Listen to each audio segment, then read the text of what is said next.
కాన్పూర్లో బహిరంగ సభ జరిగింది. కేంద్ర మంత్రి స్మృతి ఇరానీ ప్రధానమైన వక్తగా అందులో ప్రసంగించారు. స్మృతి ఇరానీ మాట్లాడుతూ మై బీ చౌకీదార్ అని నినాదం ఇచ్చారు. ఉత్సాహం పొందినటువంటి బీజేపీ కార్యకర్తలు, సంఘ పరివార కార్యకర్తలందరూ మై బీ చౌకీదార్ అని చెప్పేసి సభాస్థలం మారుమోగే విధంగా నినాదాలు, ప్రతినినాదాలు ఇచ్చారు.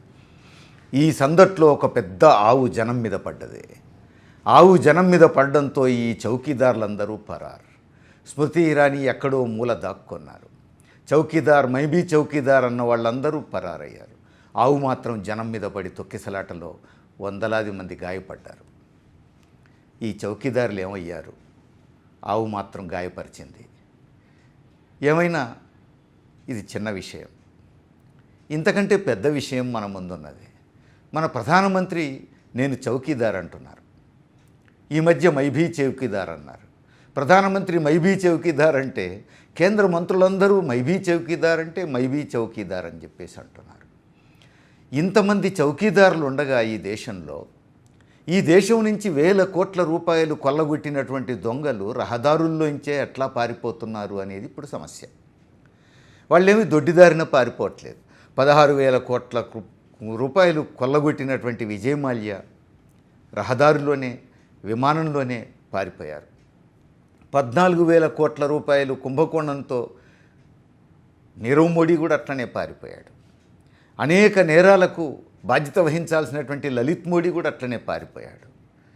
ఈ మోడీల బృందమే కాదు, ఇట్లా అనేక మంది వందల కోట్లు, వేల కోట్లు ఇక్కడ కొల్లగొడుతున్నారు, విదేశాలకు పారిపోతున్నారు.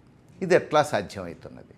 మళ్ళీ వీళ్ళందరికీ పాస్పోర్ట్లు ఉన్నాయి, వీసాలు ఉన్నాయి, చట్టబద్ధంగానే విమానాల్లో పారిపోగలుగుతున్నారు. మరి ఇంతమంది చౌకీదారులు ఏం చేస్తున్నారు? వీళ్ళు ఎట్లా పారిపోతున్నారనేది ఇప్పుడు మన ముందున్నటువంటి ప్రశ్న. ఉన్నట్టుండి మొన్న కారవాన్ ఒక కథనం ప్రకటించింది.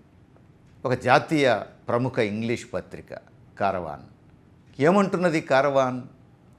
ఈ చౌకీదారులందరూ ఆమ్యామ్యాలకు అలవాటు పడ్డరు అంటుంది. మరి కారవాన్కి ఎవరు చెప్పారు? కర్ణాటక ముఖ్యమంత్రిగా పనిచేసిన బీజేపీ నాయకుడు యడ్యూరప్ప తన స్వదస్తూరితో రాసుకున్న డైరీల్లో ఎవరెవరికి ఎంత ముట్ట చెప్పాడో రాసుకున్నాడట. అంటే కేంద్ర మంత్రులకు, కేంద్ర బీజేపీ నాయకులకు ఎవరెవరికి ఎంత ఆమ్యామ్యా చెల్లించుకున్నారో యడ్యూరప్ప స్వదస్తూరితో, సొంత సంతకంతో రాసి పెట్టుకున్నటువంటి డైరీ ఇప్పుడు బట్టబయలైంది. ద కారవాన్ పత్రిక ద ఎడ్డీ డైరీస్ అనేటువంటి పేరుతో ఈ వివరాలన్నీ బట్టబయలు చేసింది. ఇంకా ఆశ్చర్యకరమైన విషయం ఏమిటి అంటే, ఈ డైరీని 2017లోనే ఆదాయపు పన్ను శాఖ వాళ్ళు హస్తగతం చేసుకున్నారు, స్వాధీనం చేసుకున్నారు. కానీ ఇంతవరకు దాని మీద చర్య లేదు. అదేమిటి అని అంటే, మరి ఇలాంటి డైరీ మా చేతికి వచ్చింది, ఏం చర్య తీసుకోమంటారు అని చెప్పి మళ్ళీ కేంద్రాన్ని అడిగారట. గమ్మత్ ఏమిటంటే, ఎవరైతే ఆమ్యామ్యాలు పుచ్చుకున్నారని యడ్యూరప్ప గారు రాసి పెట్టారో డైరీలో, వాళ్ళనే అడుగుతున్నారు మళ్ళీ ఐటీ అధికారులు, ఏం చర్య తీసుకోమంటారు అని చెప్పేసి. ఆమ్యామ్యాలకు అలవాటు పడ్డ నేతలు ఏం చర్య తీసుకోమంటారో వాళ్ళేం చెప్తారు?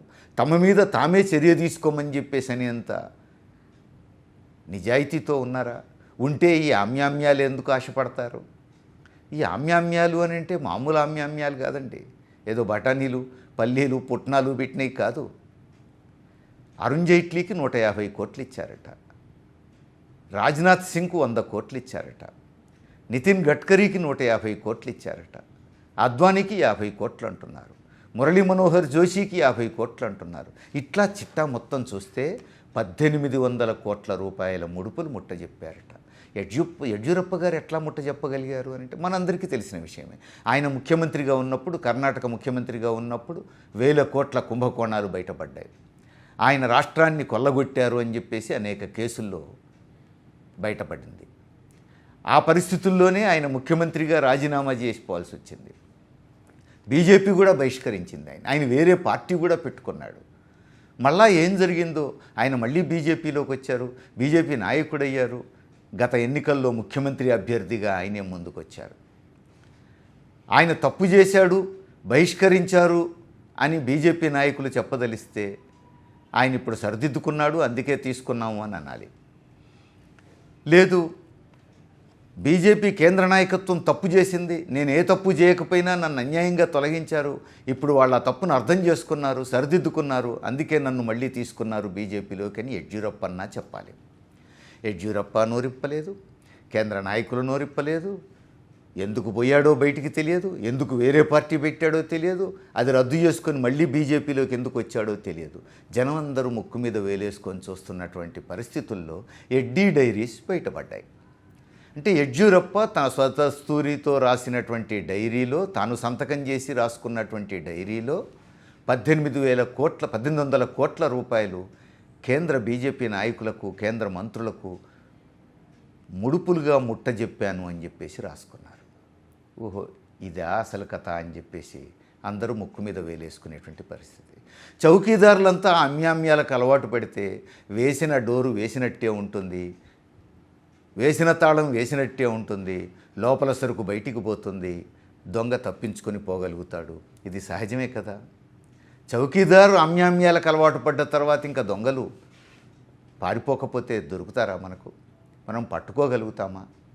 ఇప్పుడు ప్రధాని మైబీ చౌకీదార్ అంటారు, ఇప్పుడు ఈ ముడుపులు అందుకున్న చెప్పబడుతున్న మంత్రులందరూ మైబీ చౌకీదార్ అంటారు. ఈ చౌకీదారులు దేశానికి ఏం కాపలా కాస్తున్నట్టు? తమ సొంత పార్టీ నేత, బీజేపీ నేతగా ఉండి కర్ణాటక ముఖ్యమంత్రిగా వ్యవహరించినటువంటి వ్యక్తి కేంద్ర బీజేపీ నాయకులకు, కేంద్ర మంత్రులకు 1800 కోట్ల రూపాయలు ముడుపులుగా ముట్టజెప్పానని డైరీలో రాసుకుంటే, దీన్ని ఒక పత్రిక బట్టబయలు చేస్తే, పైగా డైరీ ఐటీ అధికారుల దగ్గరే ఉన్నది అని కూడా పత్రిక చెప్పుతూ ఉంటే, దీని మీద విచారణకు మాత్రం మోడీ సిద్ధంగా లేడు, కేంద్ర ప్రభుత్వం సిద్ధంగా లేదు. వారు అంత నిజాయితీ పరులైతే ఏం చేయాలి? అందులో అధికారంలో ఉన్నవాళ్ళు, ఇప్పుడు రేపు ఎన్నికలు ఎదుర్కోబోతున్న వాళ్ళు అంత నిజాయితీ పరులైతే తక్షణం న్యాయ విచారణకో, స్వతంత్ర సంస్థతో విచారణకో సిద్ధపడాలి కదా. లేదా ఈ లోక్పాల్కి అప్పజెప్పాలి కదా. లోక్పాల్కి అప్పజెప్పారట, న్యాయ విచారణ జరిపించారట, స్వతంత్ర విచారణ జరిపించారట. ఇదంతా ప్రతిపక్షాలు చేస్తున్నటువంటి ఆరోపణ అని చెప్పేసి సింపుల్గా కొట్టేసి తప్పించుకు తిరుగుతున్నారు. ఈ తప్పించుకు తిరుగువాడు ధన్యుడు సుమతి అన్నట్టుగా ఉన్నది. ఈ ప్రతిపక్షాల ఆరోపణ ఏంటి? ఒక పత్రిక యడ్యూరప్ప సంతకంతో రాసుకున్న వివరాలని చెప్పేసి బట్టబయలు చేస్తే, ఇది ప్రతిపక్షాల ఆరోపణ చేస్తున్నాయని చెప్పేసి కొట్టేసి తప్పించుకోవడం అని అంటే ఖచ్చితంగా ప్రజలు అనుమానించాల్సిన పరిస్థితే వస్తూ ఉంది. ఈ వీడియో మీకు నచ్చినట్లయితే లైక్ చేయండి, షేర్ చేయండి. ఇలాంటి మరిన్ని అప్డేట్స్ కోసం మన ఛానల్ని సబ్స్క్రైబ్ చేసి కింద కనిపిస్తున్న బెల్ బటన్ని క్లిక్ చేయండి.